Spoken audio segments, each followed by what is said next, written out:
A shorthand for the practice is to try to live in the present moment.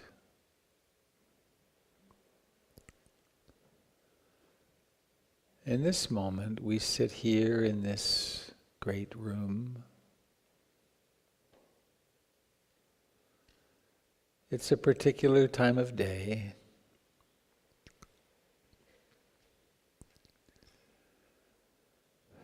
And the experience is of our sense doors, seeing or not, hearing, smelling, tasting, touching, and all the variety of things that happen at the mind door.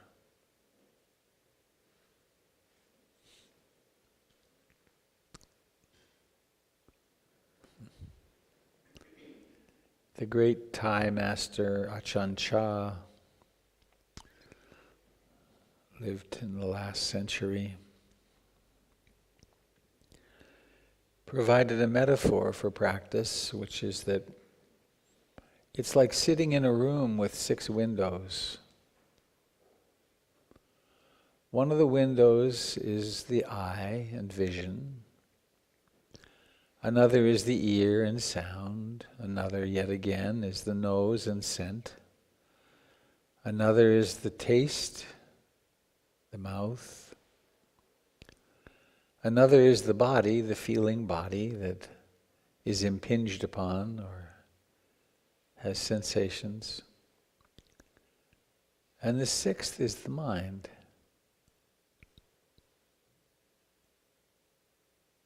With all its images and memories and emotions. And the task is to sit in this room with 6 doors and try to stay in the room. To remember that there's sitting and breathing.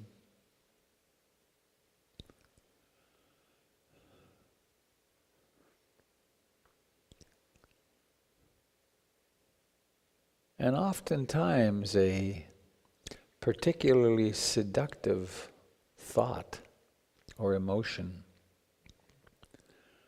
reach in through the window and drag us out. It's like a passing train catches us and phew, we're gone. This is normal. This is the functioning of the human mind. What we add in meditation is the intention to wake up to the fact that we've been pulled out the window. And so we might be 1 second out the window or 5 minutes. And then the miracle of mindfulness occurs, and suddenly we're back in our seat.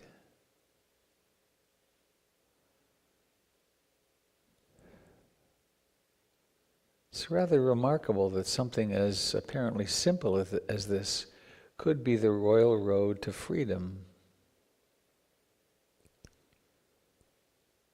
Come back to the body, come back to breathing, come back to this sensation right now.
And please notice the tone of your practice. Are you doing battle with the mind? And if so, why? Has it ever worked?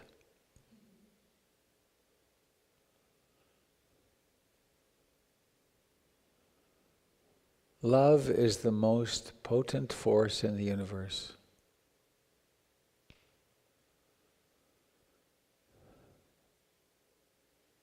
And that's because it has room for everything. So if this is a moment of lots of wandering mind, even virulent wandering mind, just notice that. That's what's happening. Then ever so gently come home to the breath.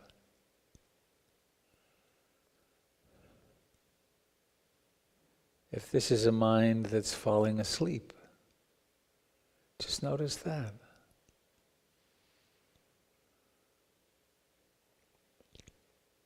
Or if it's a mind that is fervently desiring something, craving, lusting after something, notice that.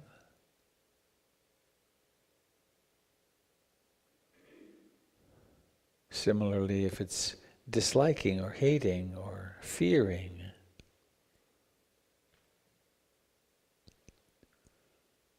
or if it's worrying, obsessing about something,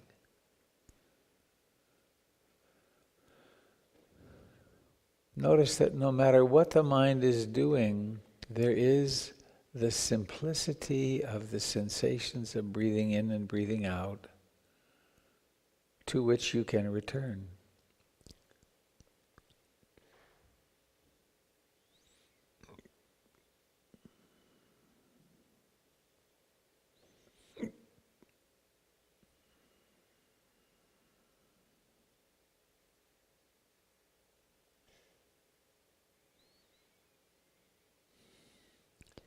This right now is the moment of your life. This is where it happens.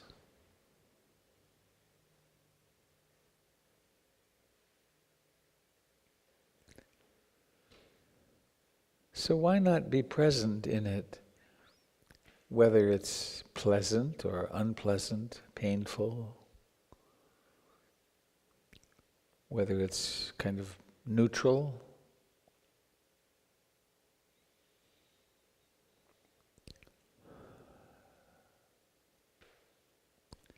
Try to live in the present moment, now. Taking that one seat.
one central factor,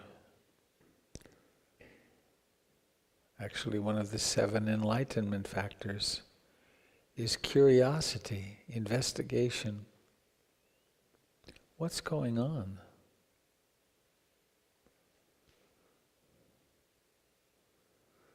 Is the mind wandering? If so, how much?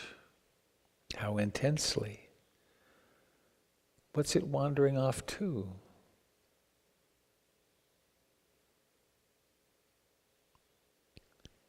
Is this that it wanders off to permanent? Is it satisfying? Is it who I am?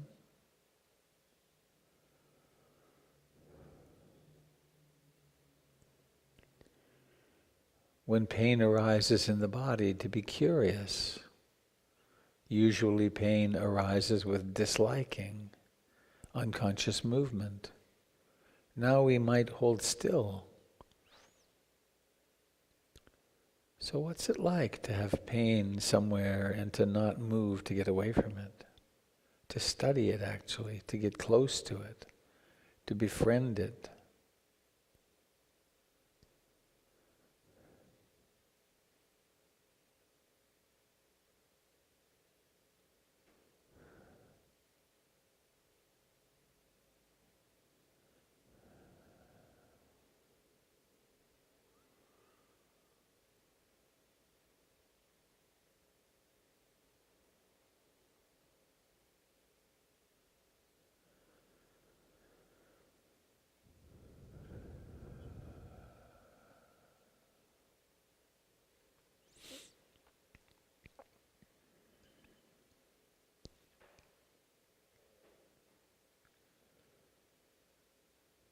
Each breath has a beginning and it comes out of nowhere.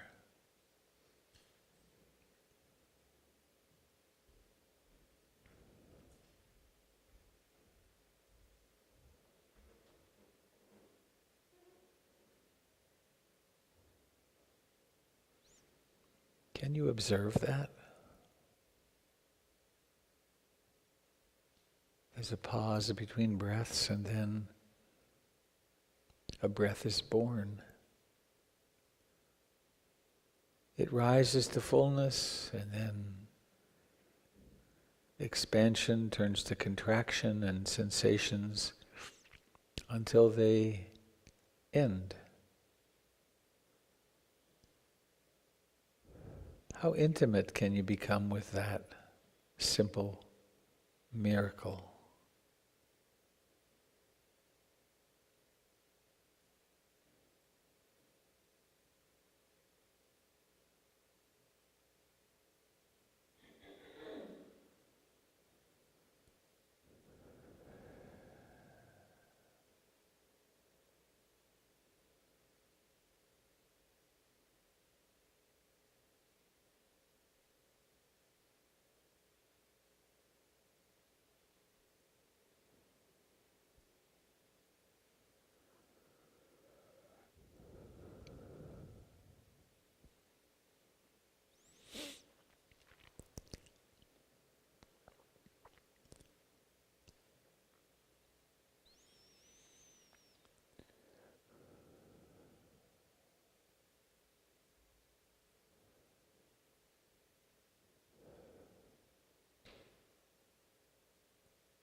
would like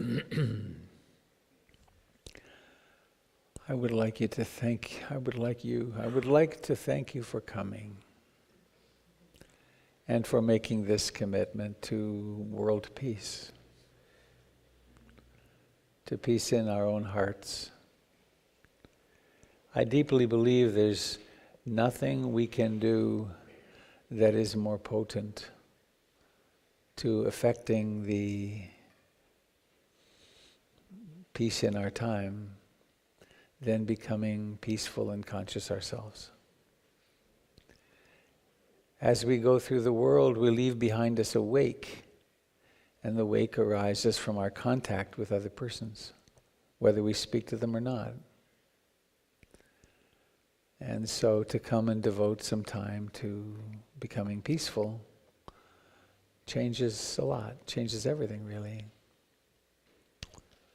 And I want to thank you also for allowing me to play this role, which is a very privileged and remarkable role. I get to speak about and teach that which I love so much. And it doesn't exist without you, because we're in the soup together.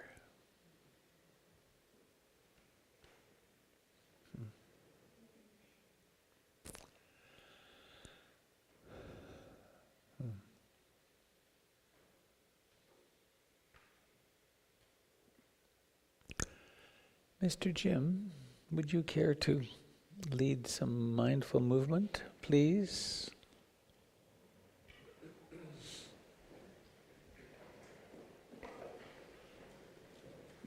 Thank you, sir. Would it help to leave you this?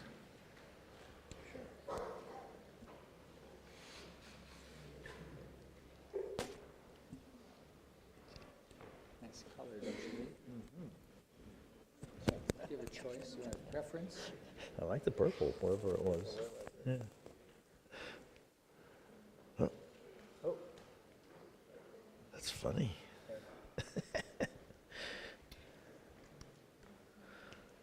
Purple is a place. Choice. Yeah. It's the American way.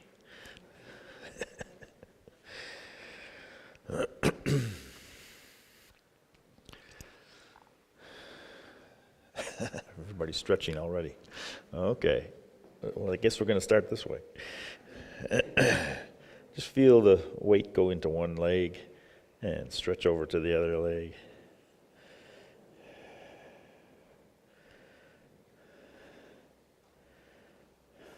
And maybe lean forward and push your hands back and feel how strong your toes are. And then lean back. Feel that alarm system that sets up. Don't go too far. It's much easier with the toes. We need toes in the back.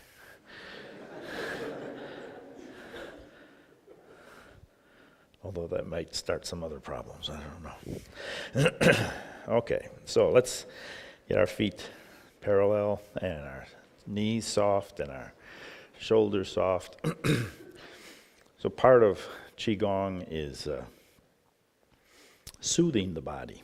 So we find the center and then stay with it and just sink and let the arms rise, but build from the center. And then release down on the exhale. But just making gentle movements away from the center and coming back to a moment of stillness, and then starting another cycle.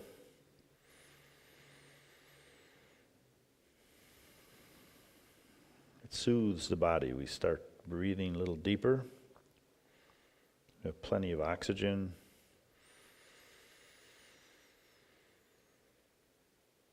Muscles feel better, the brain feels better, the mood changes.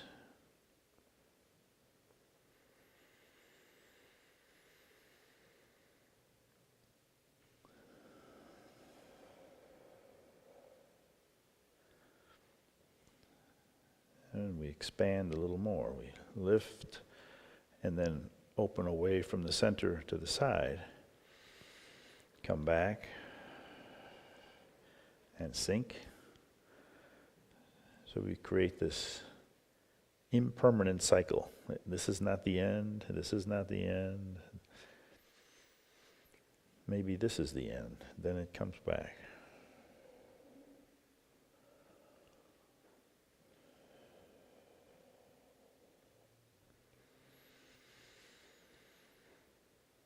And what happens to the rib cage when you open your arms?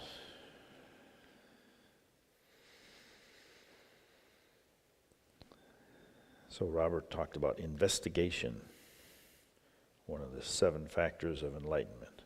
We investigate, what does the body feel like opening and coming back to rest?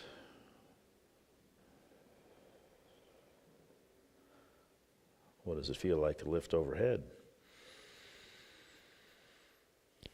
Plant the seed of a rainbow image, and then you start painting it.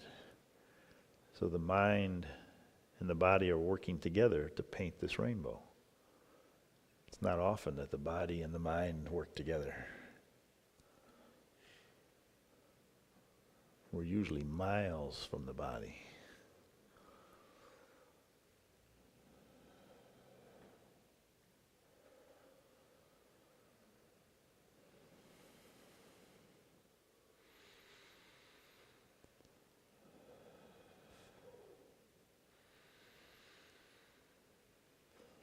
Then releasing the arms, we'll make another suggestion with our imagination. We'll lift, and open, and separate clouds.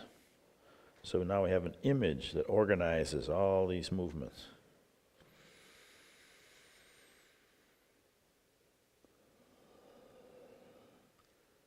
So the mind has something to play with while the body goes through these gentle movements. But now we're using a little more oxygen. So the mood is a little different. It's more of a sense of agency. I'm doing something.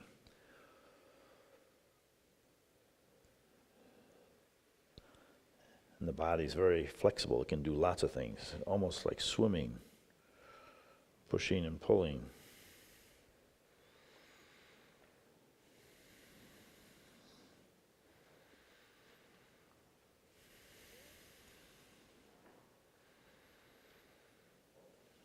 There's lots more circulation going on. We're twisting the spine, we're pulling one shoulder back and letting the other extend. Circulating energy in a much more dynamic way. Then if the shoulders are healthy, we can make a full circle.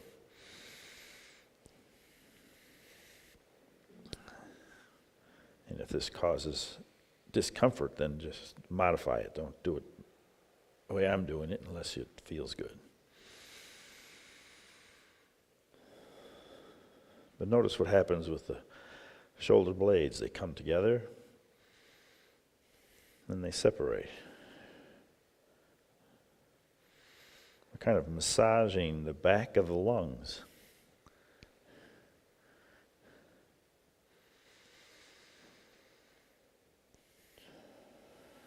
Okay, so this is called Shibashi, and it's meant as a therapeutic kind of healing process. So what we just did is very soothing, but now we're going to extend it a little bit and see if we have the ability to open up the shoulder blade a little more, and then change the weight. So the leg is taking all the weight, and the other heel is up.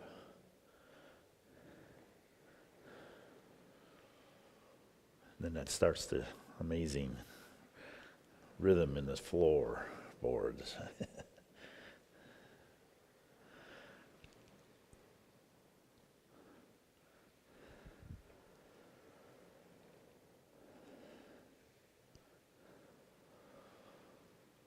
And investigating the moon over your shoulder.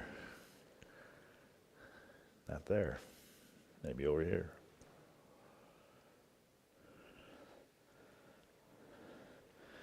But the mood changes as the body gets more active and circulation is stimulated more and more.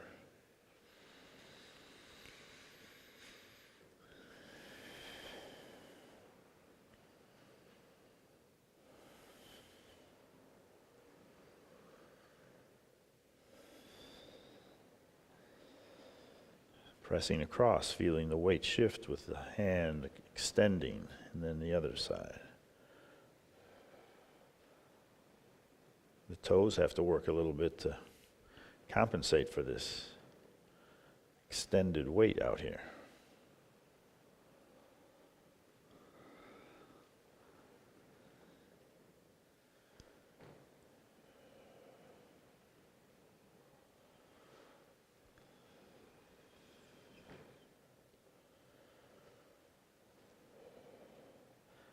And then this is likely everybody's favorite. Well, how do I want to say that?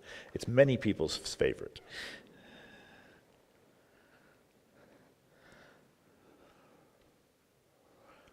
So it's called cloud hands, and it's meant to open up the heart and kind of wipe the heartache out.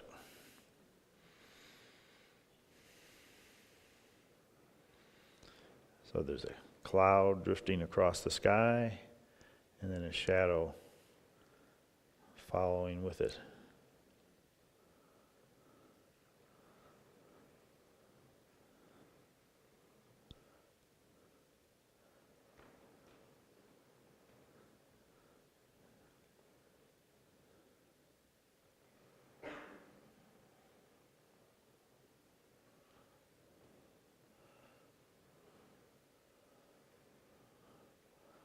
Okay, so those are the first half of the form is with the feet planted in one position. Now we're going to step and make one leg work and then make the other leg work as we rock back.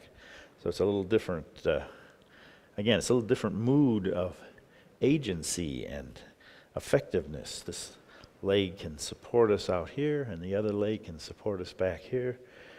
We're exploring more and more activity in the legs. And now we're going to ride the waves. Same kind of footwork, but set up that rhythm so the floorboards creak with us. Sounds like a ship sometimes. Open.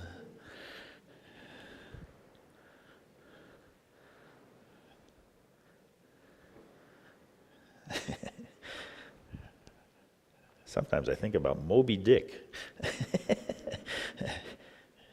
That sermon in the church. And then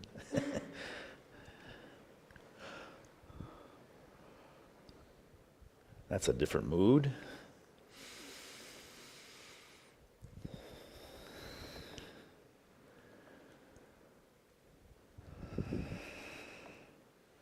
And riding the waves.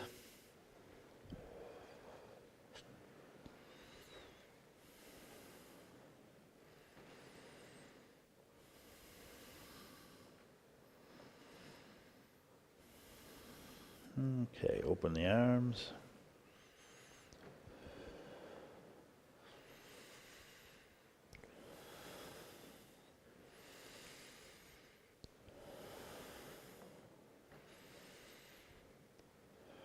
And back to the center. So our feet are underneath the shoulders again. We make a fist and let the dragon rise from the sea.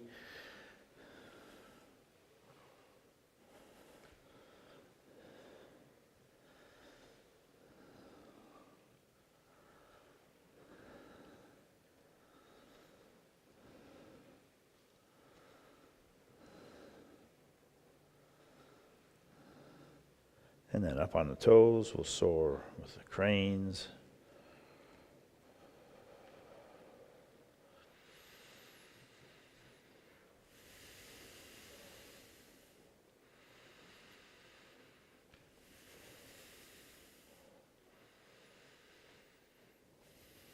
And then a whole different mood, turning the wheel. Everything is moving.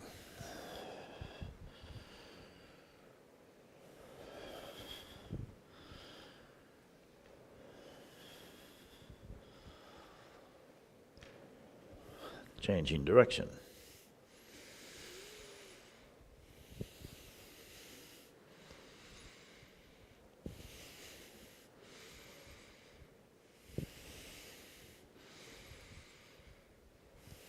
And back to the center. Testing our balance. We balance on one leg and bounce a little bit.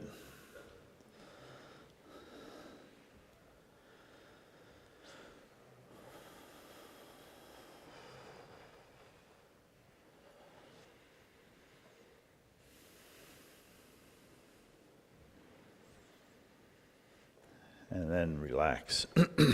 Just a centering breath. Coming back to a deeper center of the body. Different mood.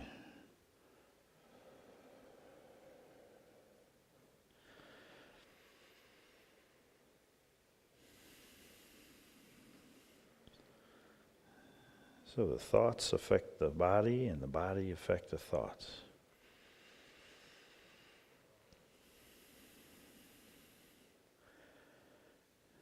When the body is active and moving, that sense of circulation changes the mood to more uplift.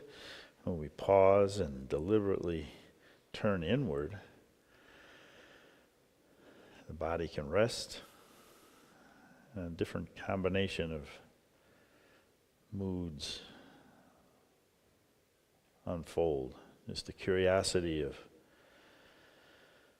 what does the breath feel like coming in and out? What's the balance of the body across the soles of the feet? Is it even? Do you favor one side over the other? Can you find equanimity in your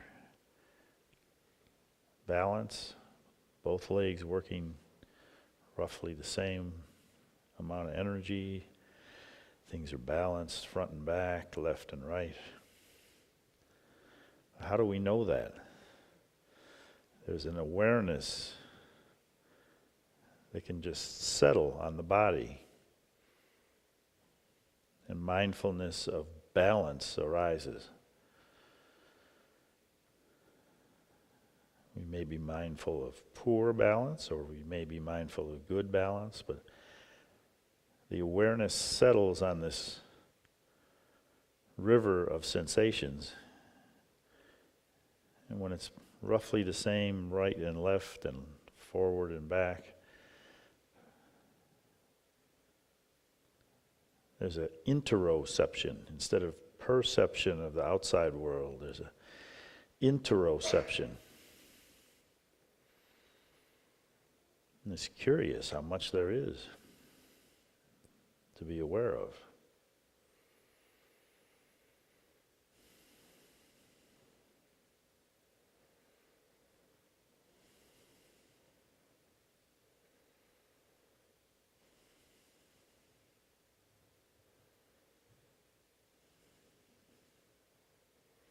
So let's open our hands to the side and lift. And come down the center.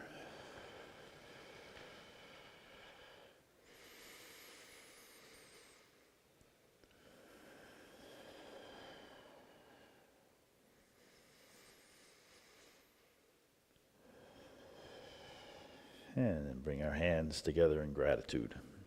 We're upright, we're breathing, we're among friends. And now a message from our sponsor. Next Saturday I'll be here doing this from 10 till 2 if you want to join me.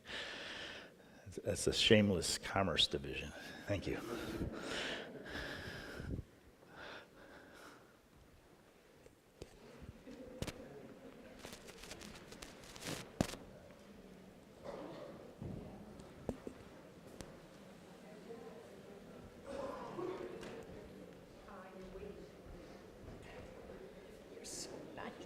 Figured this out?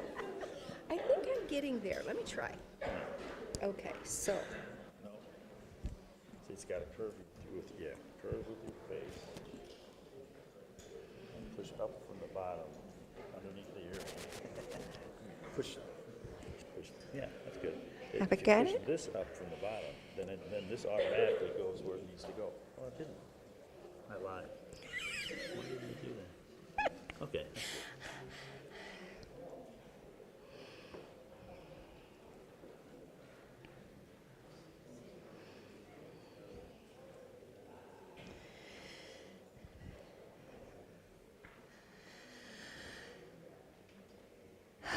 Good morning, everybody. It's nice to see you all here this morning. If any of you don't know, my name is Kate, and I take care of announcements, updates, and procedural stuff. And it's nice to see you all. Some dates to keep in mind coming up. And as a reminder, everything is on the website. April 5th, we are going to have a volunteer work party, and we do this a couple times a year, and we go through and we wash windows and clean gutters and take care of the outside. And so it really is a wonderful day of practice as well as a lovely day working together, and it's really sweet. So if you can come, please do. You can come, you don't have to spend all day. You can come and you can spend an hour. So if you have time that day, that would be wonderful. Robert's doing a retreat in Seattle on April 8th, and that's coming up pretty shortly. So if you're interested in that, go to the website and sign up. Then there is Mountain Waters in July, and if you have longed for a gift to yourself that will change your life, that is 12 days of silent meditation. And it will change your life, I guarantee you. It is an experience of a lifetime, and it's marvelous. Up Mountain Waters up in British Columbia. It's gorgeous. It's a wonderful place to go.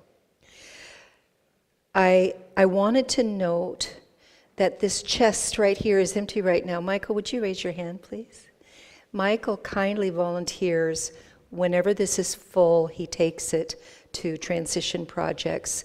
And we gather clothing, blankets, items that might be used for somebody going into a new home, toiletries. When you are out on the street, it's not like you get a blanket and you get to keep it forever because you have a closet to put it in. The need is endless.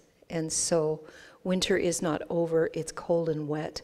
So if you're doing your spring cleaning, please clean it and bring it here. Also, we have a new group called the Community Care Group, and this group is designed it brings a new dimension to the word Sangha. It's our means, we're trying to learn to take care of each other very effectively. And a lot of the times what happens is when somebody is in the kind of trouble that life gives us, ill or out of work or going through an emotional turmoil, it's embarrassing, it's hard to say anything. But most of us can use help at those times. So if it's like a ride to the doctor or maybe grocery shopping or maybe just a cup of tea. So if you need help, if you are interested in helping, the more hands we have, the more effective it's going to be. And it is new, so it's still developing, and we really do need your involvement. You can contact either myself or Kathy Salvaggio, and we will help connect those of you who need help with those of you who want to help. So that's really a good thing. Jim, when is your next Qigong? Saturday. This Saturday?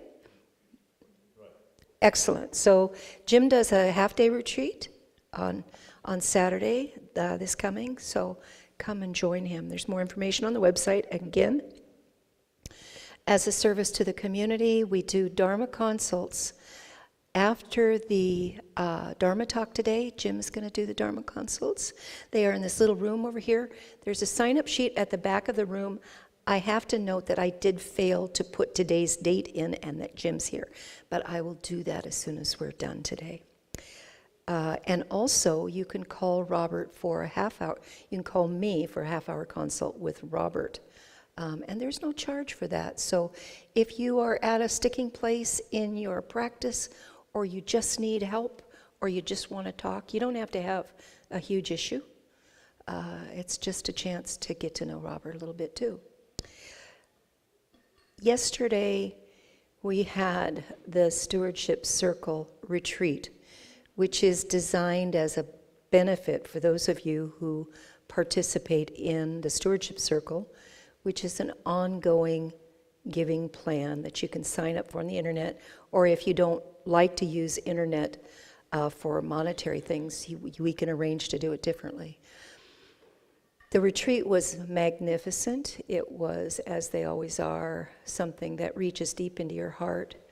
And I hope that if you haven't thought about joining the Stewardship Circle yet, that you will think about it, so when we do another one, you'll be in place to enjoy that with us. Other ways to give, if your heart so moves you, are the lovely bamboo box at the back of the room. We have one-time giving online, and I can guarantee you that this wake we leave is really important, and it requires your help to keep it going. It's not only your money, it's your intention.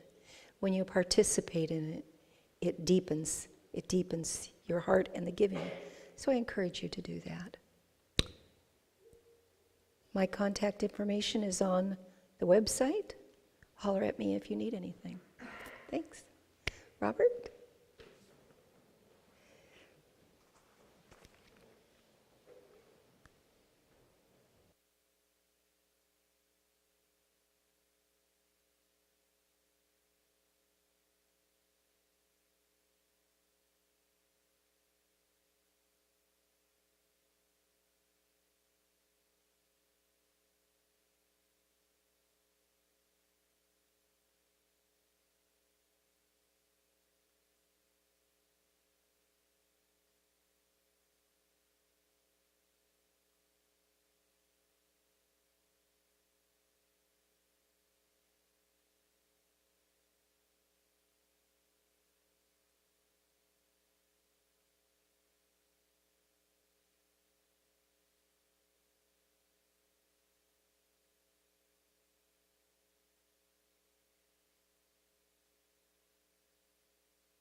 I grew up in Montreal, Canada, where there's a lot of Catholic churches, cathedrals.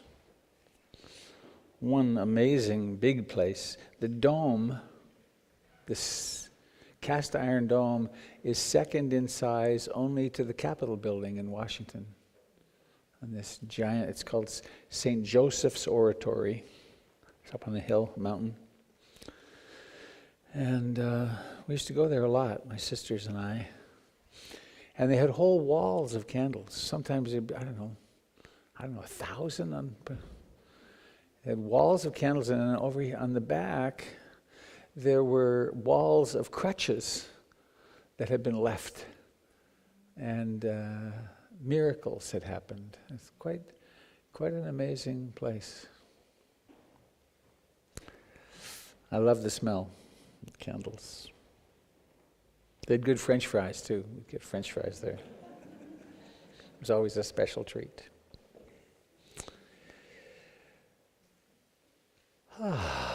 So, landing here.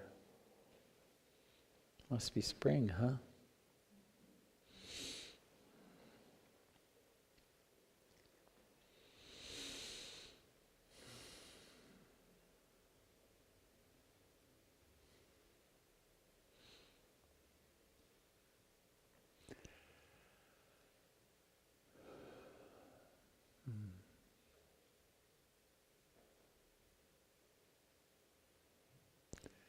please let us notice how we know we're alive in this moment.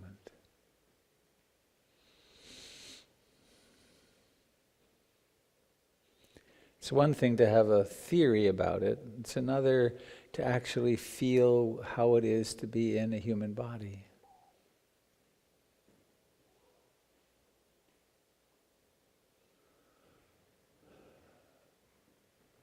To notice any thoughts which are present. To notice the mood.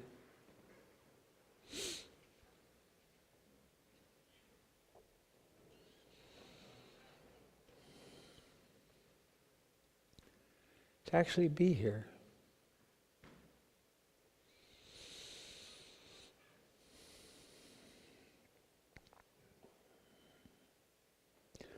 One of my heroes in practice is a man named Achan Sumedho. How many of you have met Sumedho? Oh my. Huh. How many of you have heard him give a talk? Or more, okay. He has the biggest smile in the world. He's about 6'6", and he was the first that I know, Westerner to go and become a monk in Thailand. And he towers over the Thais. I mean, he's this much taller than the Thais. But when he walks into a room and smiles, it lights up the room. It's just, and his Dharma talks are extraordinary in that he's not trying to sell anything. He's just calling it like it is. Really a beautiful fellow. And I forget why I brought him up. Maybe just honoring to Achan Sumedho. Funny, isn't that interesting the way the mind does that? The current thing, especially for a person aging like me, is to say, oh, it's an aged moment. Happens all the time. Because thoughts are discontinuous. We're discontinuous. We're happening a moment at a time.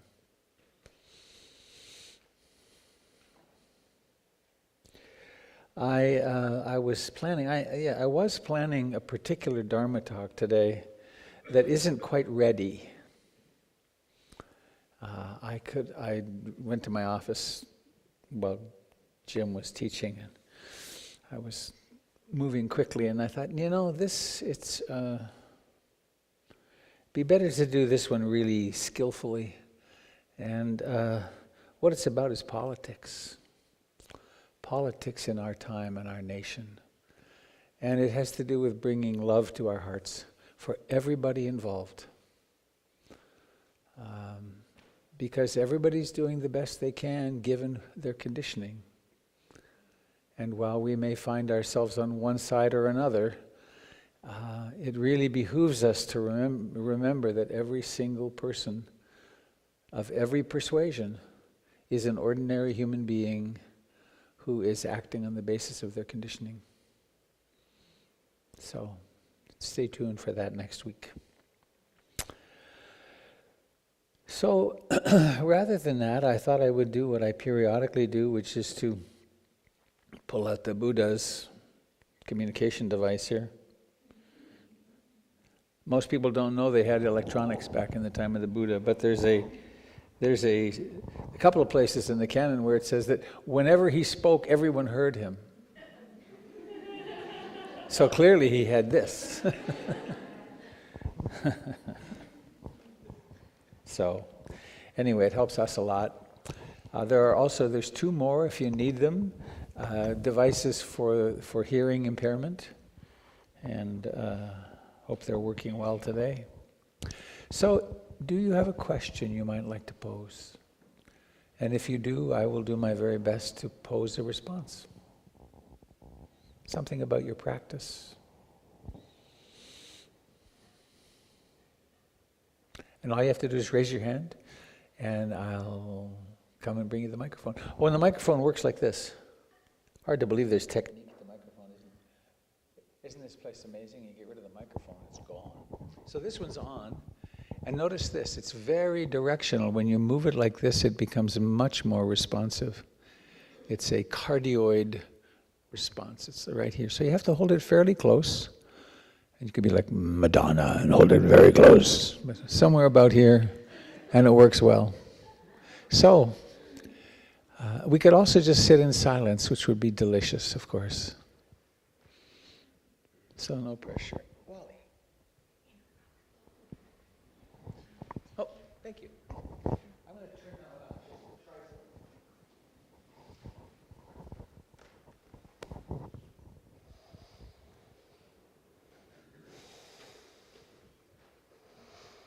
All right, sir.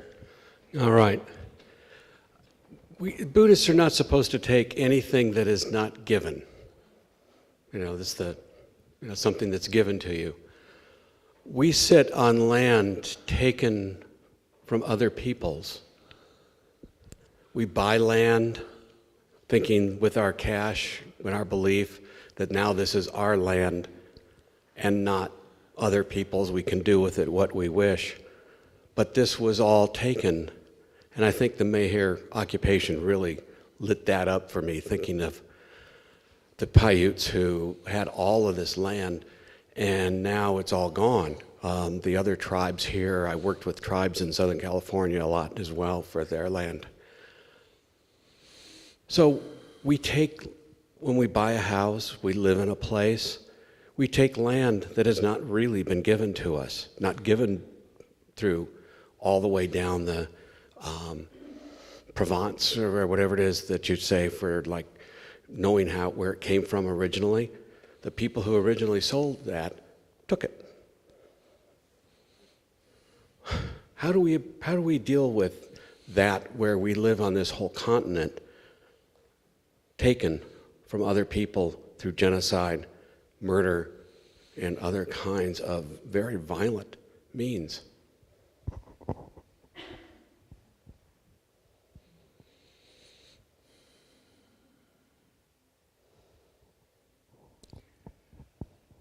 I'd like to invite us to sit with that reality for a moment.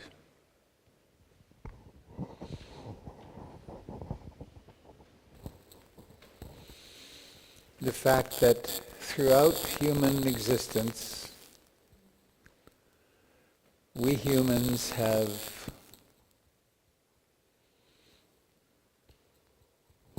flooded into places where other people lived, and then made it home.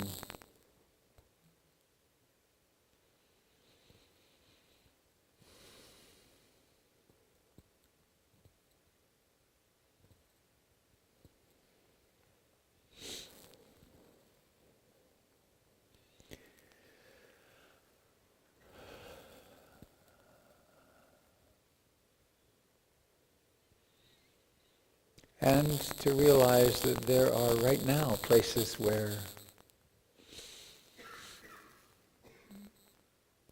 systematically we humans are occupying other people's land, driving them from their homes, and calling it ours.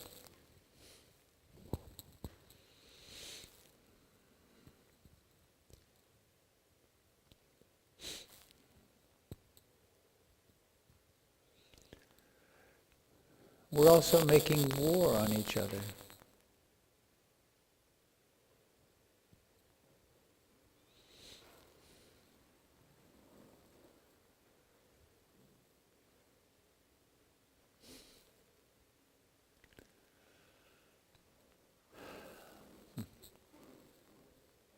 Sobering, isn't it?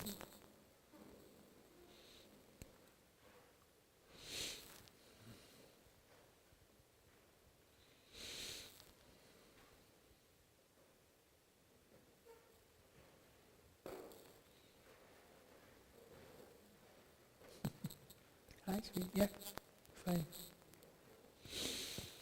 We're also taking sweet care of our children and being generous with each other. Everything's happening all the time.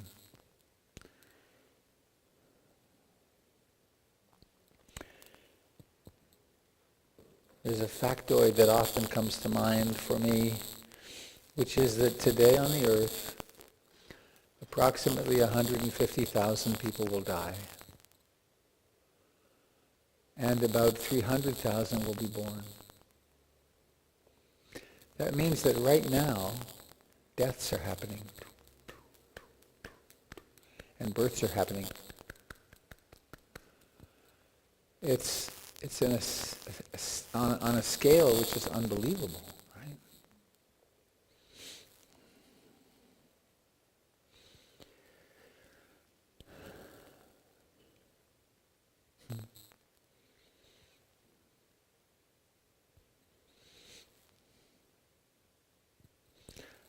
I was listening to a talk this morning on the way over by Wes Nisker, fellow from California, very funny fellow. He was talking about how the Dalai Lama once said about his teachings, he said, well, I'm half Buddhist and half Marxist. Which blew everybody's socks off, right? I'm going to put an asterisk and come back there. Hope I can remind me, okay? If I say asterisk, remind me. When the Dalai Lama came to town twice ago, I guess, they were raising money for the Tibetan Cultural Center, and one of my students took me to a $750 a plate dinner for the Dalai Lama, with the Dalai Lama. And among the things he said was,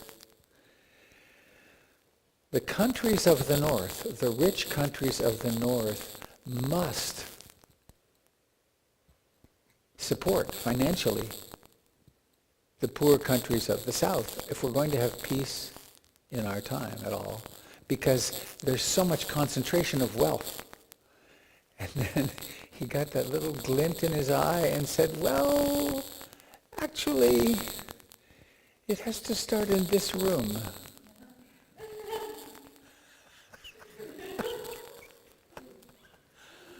That those of you in this room must share more because you have enough. And then he got that little glint further and said, well, some of you may not like that comment, but I'm just practicing my First Amendment rights. We must share more. The asterisk. Dalai Lama, socialist, not bad. Sharing. We have so much extra. And we're taught to believe that if we just had more, we'd be more secure. And it's not true, is it? We're not more content when we have more. More to keep track of. Hang on, I'll get my clock set up here. Come on, turn over.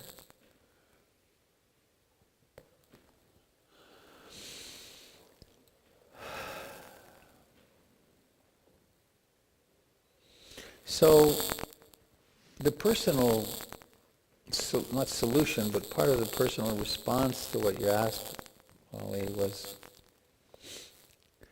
to really look at ourselves and where are we taking that which is not freely given.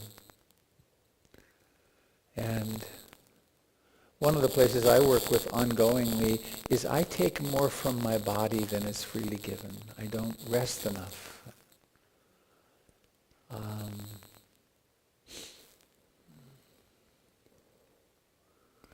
And sometimes we need to look at what are we taking from other people that's not freely given. When are we demanding of someone to be a certain way, for instance, and they're not? And there's the obvious stealing, and I can't imagine most of us in this room do much stealing anymore. Though we might have in our youth. Some of us had that was not my particular predilection. But I've known, there's folks that I've met through the community here who stole a lot and who can make sense of that, why they stole a lot. And then they realize, oh, that's not something I want to do anymore. But the precept on not taking what's not freely given, as we practice it, does hone our sense of of responsibility in a way, such that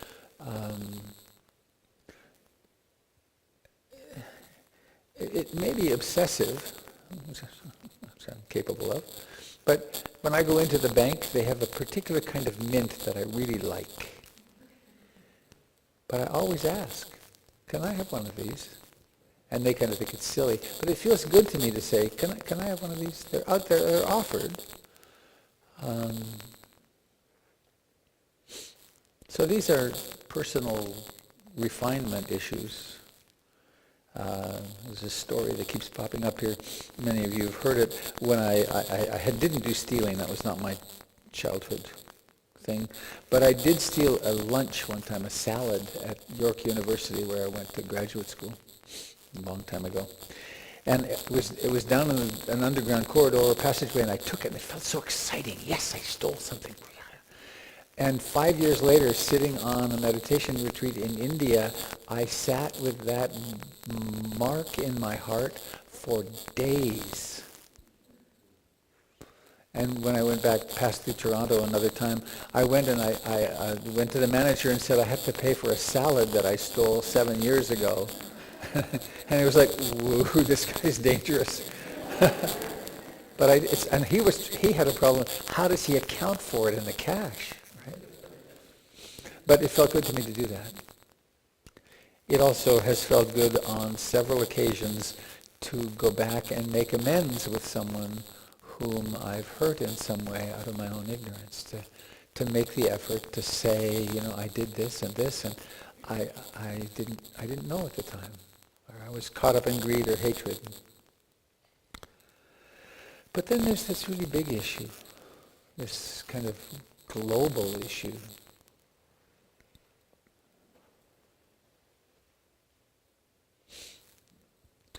Everything's so big, right? It's the Bureau of Land Management, or it's there's these huge structures.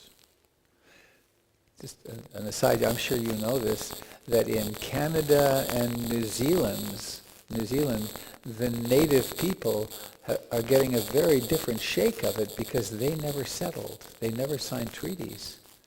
And in Canada, the native people are getting back humongous chunks of land. Like there's Nunavut, there's a province, not a province, but a sub-province sort of, which is run by the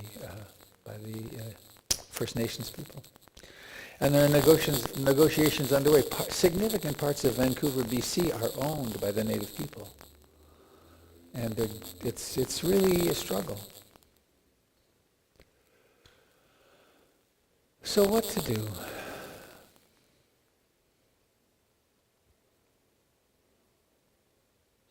I really don't know. There's big issues. What can a person do? One can become engaged in politics and in responsibly speaking to issues and so on. So I guess I come back to the most potent thing one can do is to develop a heart and a mind that are very calm and loving and generous, and that can see the injustice without freaking out, because injustice is normal on the planet. Right? It's not going to go away. Right? I know I grew up, one of my great disappointments actually, it took 10 years or more to accept it, was, and I know for some of you this may be a heresy, war's not going to go away. We're not headed for a golden age when everyone gets along with everybody. I know some people really believe that, and maybe, I hope I'm wrong, but I don't see any signs of it. Just as there was war at the time of the Buddha, big wars. His city was destroyed in his adulthood by a cousin. 60,000 people. So that happens. The question then arises, so what do I do in the realm in the sphere of influence that I have? How much love and generosity and kindness and connectivity can I create where I actually have influence? And I don't know that it makes any difference, but I do call my congressman senators. I had a bad encounter some years ago when I was starting to do this. I called up, I forget even what the issue was, but I called up and I was really irritated. And I kind of let loose on the young person who was the intern. And it felt so crappy afterwards. It's like, yikes. And so I've been very disciplined about that when I've got some heat on something, that I will say to the person I'm on the phone with, I know you're a person taking a message, but I feel really strongly about this, that so-and-so is voting the wrong way on this. And I hope you'll pass on my message. But I try to keep in mind, right up in front, that I'm actually talking to a vulnerable human being who can get hurt by my intensity. Because that's where I actually have influence. I've pretty much given up writing letters because I get these form letters back. There's a couple of issues that are really significant to me, and I get back letters that are... And, of course, putting myself in the position of the quote, politician, you're representing 400,000 people. How can you possibly have personal relationship? And the sad thing, of course, is one then has relationship with the people with the fat wallets. And that's a tragedy. That's a very big problem we have. And I don't know what we're going to do about that, if anything. So, that all said, where are we right now? We're right here. We can breathe in, we can breathe out. There is injustice happening right now. Not right here. So right here, I can be of open heart. One more little story. Jack Kornfield was in Thailand in what was then a town, now is a large city called Ubon Ratchathani, which is in eastern Thailand. It's not far from the Cambodian border. In fact, Ubon was one of 2 air bases that the United States used to bomb Cambodia and Thailand. It was a major air base. And at night, I guess in the daytime too, they could hear the bombs, the big bombs going off in Cambodia. And so he was practicing with this. And some of his friends came through eastern Thailand on the way to Hanoi. And the Quakers were very involved in going to Hanoi. And they took him to task. What are you doing sitting here on your ass in this monastery when there's a war going on? And he went to Ajahn Chah with it. And Ajahn Chah said, we have to have some islands of sanity. Because from these islands of sanity come actions which lead to peace. And here, how many years is it since the Vietnam War? And how many of you have read a book by Jack Kornfield? Look at that. How many have heard it talk? How many have seen him in person? He was doing the training which opened his heart and his capacity to teach, which has changed the lives of, I would guess, millions of people. So there have to be islands of sanity, and the same with us, I think, that if we stay glued to the TV and the horrid stuff that's coming in through the TV all the time, we can drive ourselves nuts. Or we can have an island of sanity and occasionally tune in. So, how's that?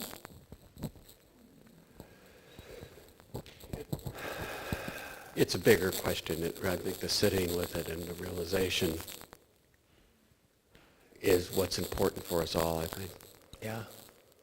I mean, I could go on with so many other injustices that we are living on top of. Of course. Whether it's the slaves that we made all the money that we live with now. Yeah. And on and on. I do have another response to that. I need to stop on that, though.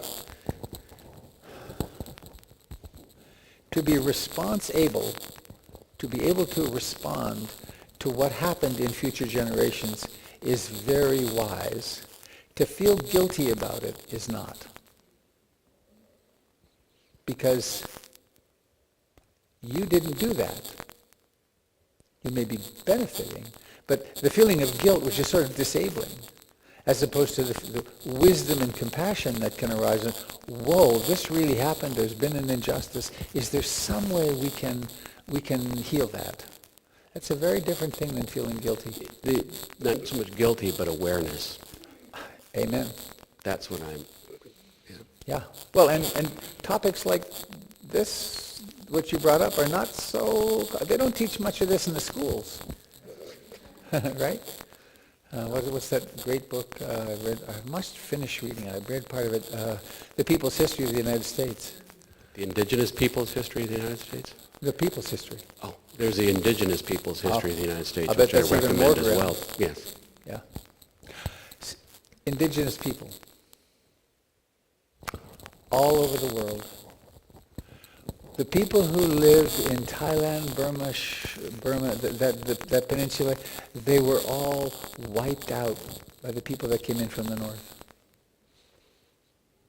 Same in India, that's happened. Same kind of thing happened. There's one other example. What was it? I traveled in Turkey a few years ago. I had a marvelous time there with my daughter. What sad things are happening in Turkey right now. Boy, oh boy. But you remember Noah and his ark?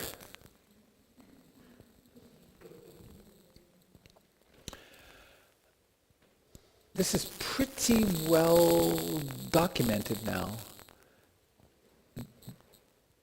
The Black Sea used to be a freshwater lake.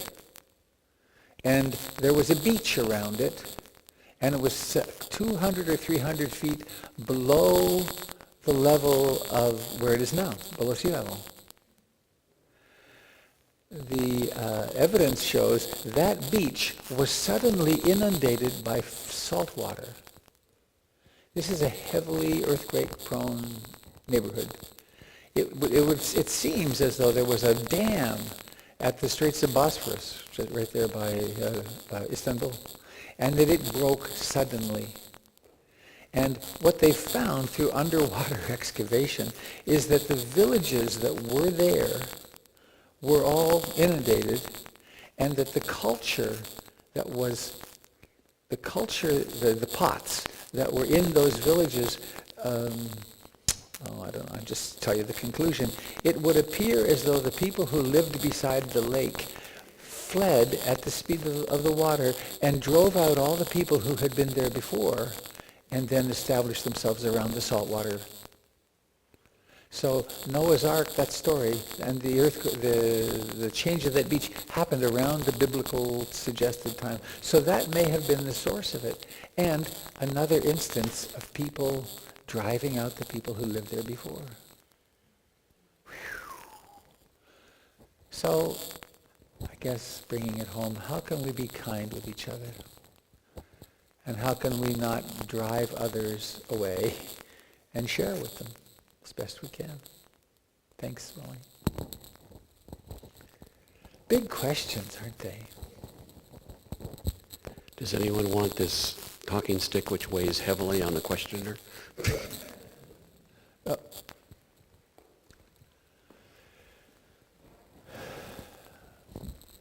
Thank you.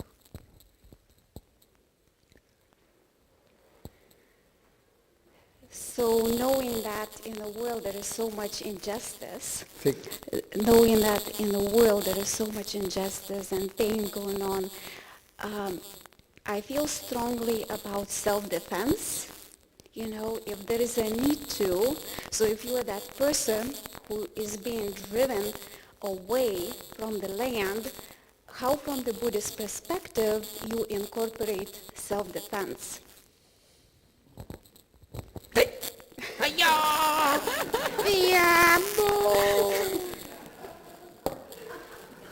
So I carry a knife. Watch this. Ready? One-handed. Oh, damn. Wait a minute. Try again. Hang on. I blew it. I'm actually quite good at this. It's from street fighting days. Yes! It's actually from kayaking. But and I'm a Boy Scout. That's why I carry the knife. Self-defense, yeah. When I was younger, particularly my little time as a monk, I really thought that if someone attacked me, I wouldn't defend myself because I'm just a speck and blah, blah, blah, blah, blah. And then I had children. I feel teary. It's like, well, would I let someone harm my child? Not likely. I mean, if I had the choice, if I had the capacity. So what comes to mind is I told this story yesterday actually about the Dalai Lama travels with serious bodyguards. He travels with a bubble of security. It's not as much as the president, but it's a lot. There's several layers. And one of the people who, this is long ago, but one of the young Westerners who traveled with him, black belts and this and that and the other thing, and they interviewed him, and he said, and they asked him, would you injure someone if you needed to protect His Holiness? And he said, why, yes, of course I would, if I had to. And then they said, would you kill someone? And he said, well, yes, I would, and I would try to do it with as little rancor as possible. So, taking no delight in battle. I think that's the true warrior does not take delight in battle, but it's to protect that which needs protecting. And yeah, I think there is a place for self-defense. However, as a nation, I don't think it means that we need to spend 58% of our productivity on war. Right? We're gone beyond what's reasonable. Is that any help? Actually, can I tell you? I had a very interesting experience when my son, who's now 34, was a baby in carriage, pusher, stroller. I was going down my street, suburban Portland, and there were two men where there usually was nobody. And this thought came into my mind, I wonder if I should get a gun. What? And I thought that was, because I'd always been quite, coming from Canada, it's really a different thing. The American relationship with guns is so bizarre from outside the United States. It's like, the fervor of it. Let me just pause. I bet there are people in this room who own guns. I won't ask, but, and handguns. Maybe, I hope you don't bring them here. Please don't. But it's possible because we've grown up in different families in different ways, and this is a culture where that's believed in. I happen to believe it makes one much more at risk of being killed, but that's a political story. Why did I say that? Oh, guns. But I found it very interesting that in myself up came this, because I suddenly had this sense of responsibility. I have to be able to protect my child. And I rather quickly went through, well, what I came to believe, which is that if I had a gun in my home, my child is much more likely to be killed by a handgun than not, especially living in suburban blah, blah, blah. But that was that impulse to defend. I need to defend. So again, what a dilemma. Right? We live in a world which has violence, and actually I was talking with someone the other day, and I have a plan. Should I be ever held up at gunpoint? Which would be to look down and to say, you can have everything I have on my person. I don't want to know who you are. If you need more money than you find in my wallet, I'll take you to an ATM. I want you to be happy. I do not want to have combat with you. And I read somewhere the best thing to do, don't look at them. And don't be aggressive. And do I care? Take it. Take my clothes, for goodness sake. Just don't shoot me. Because the stuff is irrelevant. And also, to keep in mind, this poor person is crazed. probably coming down off meth or something, and they're desperate. To be doing that, they're desperate. So why not hold them in metta, in love? That's why, in the Metta Sutta, it talks about the benefits of metta. It says it protects one from injury and harm. To be loving, to go through the world in a loving space, you're much less likely to meet hatred. Story, I met the fellow whom this is about. He's now deceased. A martial artist, a very accomplished martial artist. He was training in Japan. Oh, I feel his loss right now. He was training in Japan. He was 25 or something, in his prime. He was on a subway or something, and this bricklayer sort of guy got on the subway, and he was being very loud and belligerent, and this American, then young man, was preparing to take him down because he was a risk.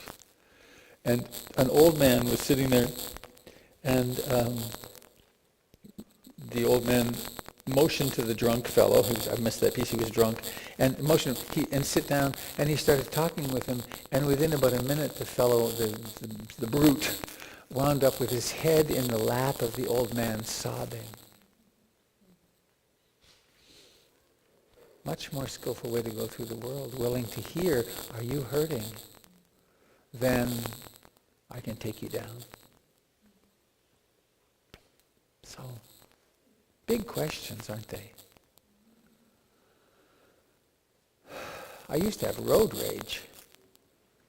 What a strange, bizarre thing that is.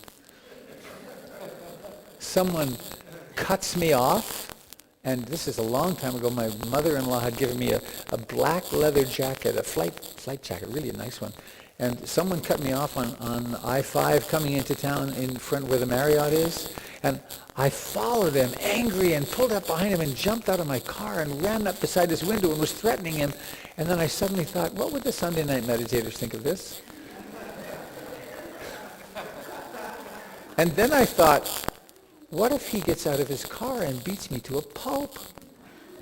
What am I doing? It was insane. So I meekly ran back to my car. I'm sorry. But what a stupid thing. And even to be angered when someone, quote, cuts me off. They keep much more sensible. That person's driving crazily. I wonder what's going on. And road rage, incidentally, I've talked with many people. I bet there's some people in this room who still indulge in road rage. You can stop like that. It's a practice of generosity. Someone cuts you off. You need the space. It's yours. Bad habit. And it doesn't make us a bad person. It's a bad habit. And particularly we can think that it's normal. Can think lots of things are normal. Another question. We doing okay out there? Comment? Huh? Can I comment? Can I comment on I it? can't see where you are. Yes, please. Good. So I totally respect your response to the, if somebody comes and asks everything that you have and you are giving it willingly. And I totally respect, because that's only you involved in it. There is nobody else to protect. But statistically speaking, the woman, for defense herself, if the more noise she will make, the more, commotion, the better she is in the end. Yep. So. And that might be the best strategy, too. I mean, I've thought through many of these things. If I ever got carjacked, I'm going to drive into a telephone pole. I'm not going to let someone take me out of town somewhere. That'll end fast. I'll speed up and I'll brace myself and I'll take my chances. I'm not going to remind that person to put on a safety belt. There's a story Robert Bly told that I really liked.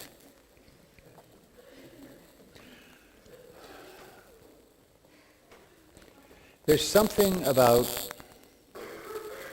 we're taught to be nonviolent and so on. Anyway, the story goes like this. He was teaching with a Russian poet, and something came up about American men needing to be more gentle and so on.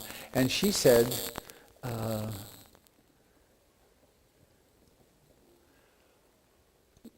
we Russian women like the fact that our men can be aggressive because they stopped Hitler. 18 million Russians were killed. 18 million. And it took some serious force to stop Hitler. So there's also a place for that in the world. If someone were to come into my home and were wanting to harm Jennifer or my kids, and the way to go would be to resort to violence, I'm sure I would. I wouldn't say, oh well, we're all one with the great universe, and I'll just let this person do whatever they want. Nuh-uh. So it's such a dilemma being a human being, isn't it?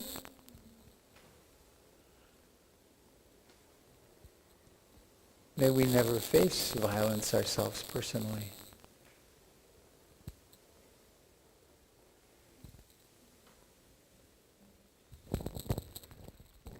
Yeah. Oh, Kate. I just wanted to respond to a little bit to your question about a woman's position. There was a time in my life when I was abused, and I was terribly afraid, and I rolled up in a ball, and I got hit.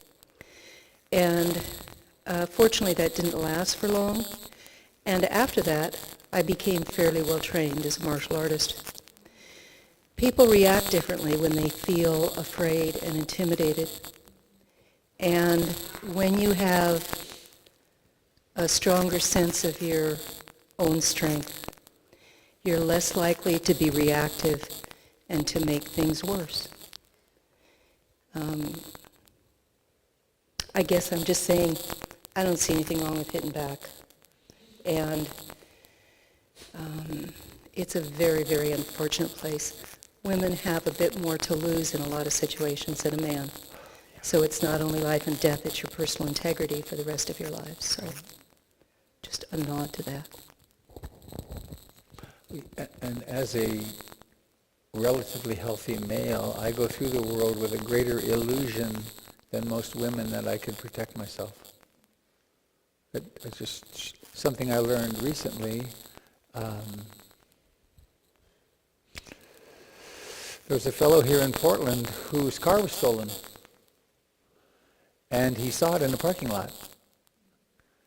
And he went to it, and as he approached it, 4 large males came along, and he confronted them.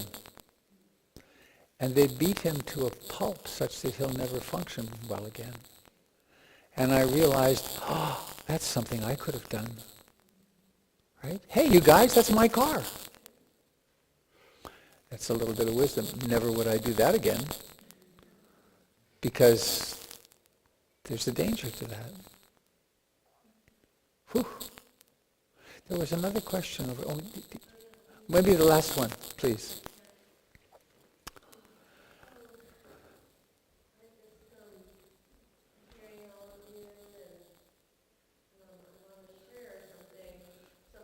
That got turned off. Push and hold for a second. Oh, there it is. There it is. Well, you may be fine, but the persons who can't hear you are not fine. This is, let me see, maybe battery, which is. Hello, it's on. Your voice is bigger than mine. Okay, so I read a book that changed my life because I did a really unskillful, I faced fear in an unskillful way, but the intention was really a good intention, but I didn't have the skills that I needed during the time I delivered what would be called the arrow. I told my best friend's husband that she was having an affair, and you know, it caused a lot of damage, as you might imagine, but it also, I don't know exactly what it did. But I then read this book called Smile at Fear by Trungpa Rinpoche. I can't say the first word. Chogyam Trungpa Rinpoche. And it was about becoming how when you have to use right words and right action, and you have to use an arrow to kill something or someone, how you do it. And it's broken down into different chapters, and I read it twice and found it really helpful. And I recognized the first time I used an arrow to kill something, you know, I was shaky. I was very shaky and didn't aim right and didn't do it as skillfully. And, you know, I will probably, you know, never do that again that way. But I will likely kill again because, you know, that is in line with my belief, and whether that means to bring a situation out into the dark, from the dark to the light, or defend myself, or deliver the hard medicine sometime.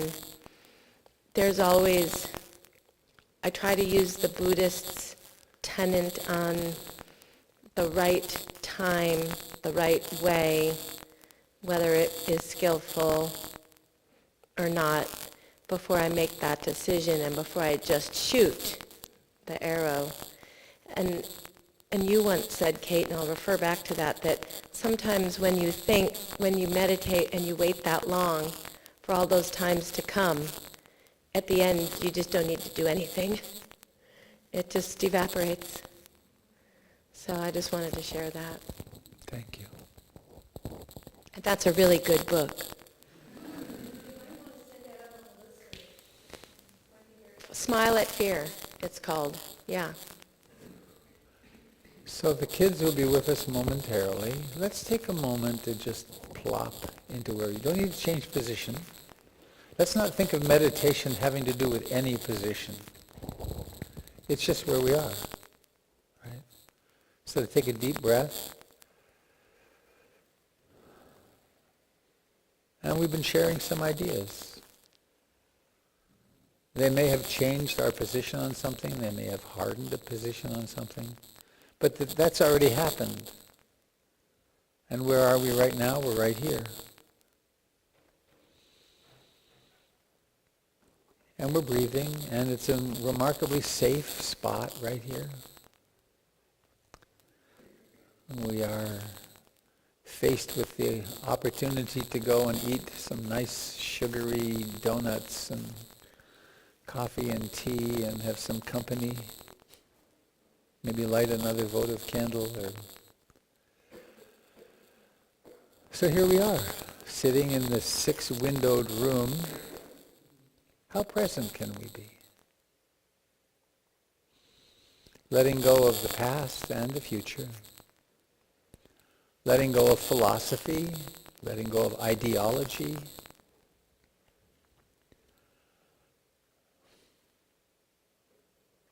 And we just find there's a cloud of sensations that we would call, each of us would call my body. And it breathes.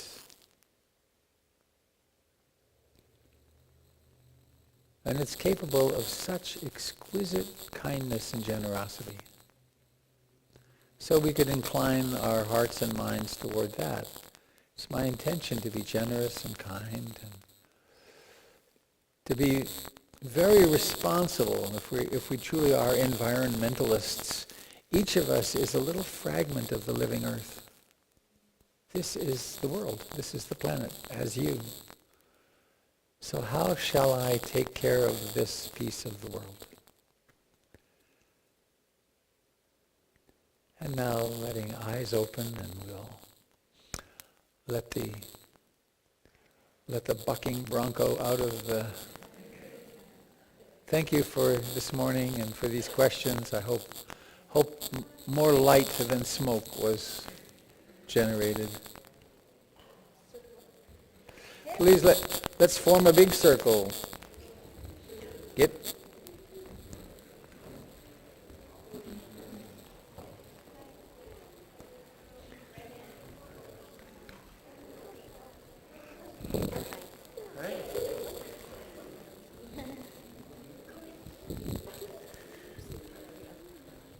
Thank you.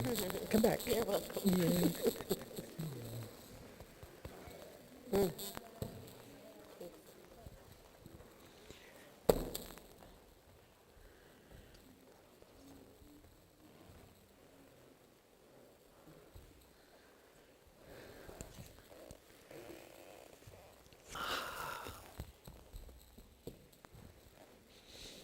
Hi. Got itchy eyes. Yeah. May I hold your hand? Thank you. May I hold your... We could hold 3. Here we go. Then what do you do with that other one? How about here? Come here. Oh boy. Oh. Ha, ha, ha, ha, ha, ha. Oh, let me come closer so you don't have to bend. Okay. So please find a hand to hold. And give this hand a little stroke. It's like, oh my goodness, how lucky I am to get to hold hands with you.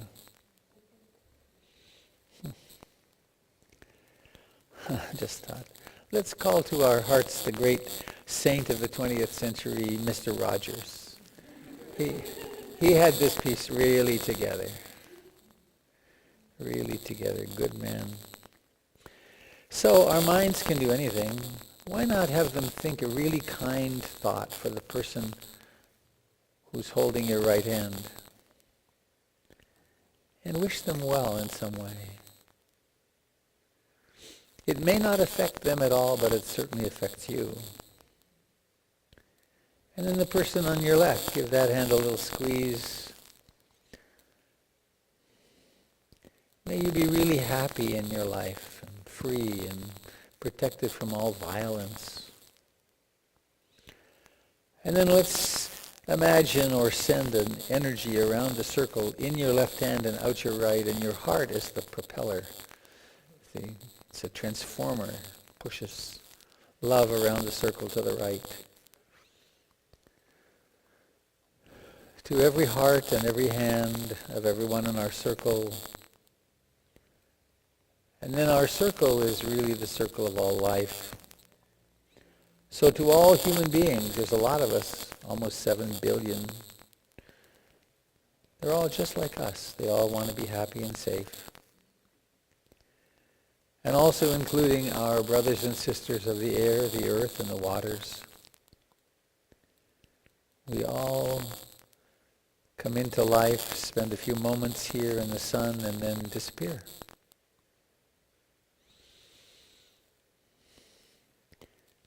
And please let us share the merits of our practice with all beings, with our teachers in particular, mentors.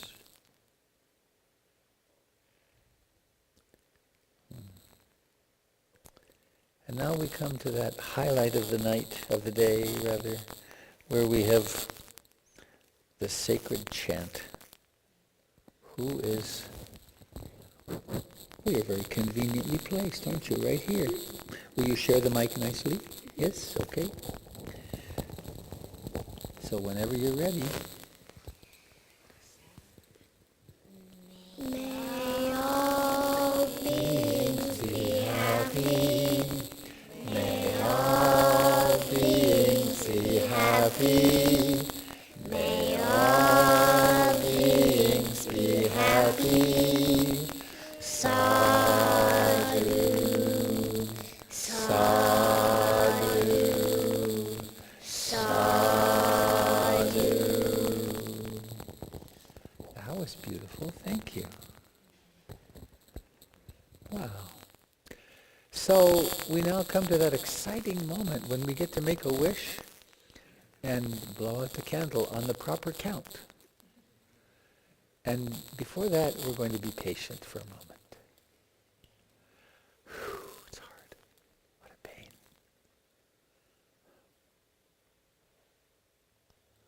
1, 2, 3, blow. Yes, we did it again. So thank you all for coming, and I look forward to seeing you again. And please come and have some tea and cookies, and introduce yourself to your neighbor, please. Well, how was it? Oops, I mean, get rid of this.